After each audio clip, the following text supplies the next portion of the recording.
Pemirsa, capaian target pendapatan daerah dari lahan parkir sebesar 2 miliar rupiah per tahun sulit tercapai dan hanya mampu terkumpul sebesar 812 juta rupiah.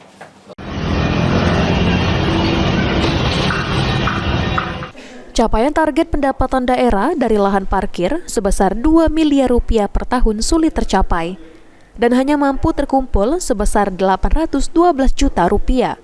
Kepala Dinas Perhubungan Kota Prabu Muli, Ferry, mengatakan, DPRD Prabu Muli menargetkan pendapatan asli daerah dari parkir sebesar 2 miliar per tahun. Dinas Perhubungan sulit untuk mencapai target tersebut.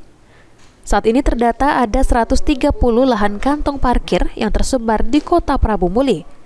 Kedepan, Dinas Perhubungan akan kembali membuka titik-titik parkir baru untuk mengejar target PAD dari lahan parkir.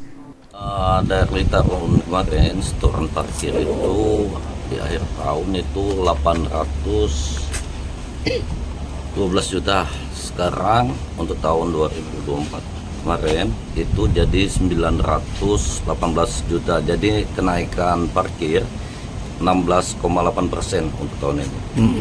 16,8% kenaikan. Kalau untuk tahun kemarin itu tercapai tak targetnya? Tidak. Jadi terlalu besar. Kalau ini berarti tidak tercapai juga? Tidak tercapai. Target kita dipatok oleh Dewan itu 2M. Upaya yang sudah kita lakukan seperti apa? Titik-titik lahan baru lebih kurang 130. Kami juga mohon kepada rekan media kalau memang ada lahan-lahan parkir. Anggi Perkasa, PAL TV.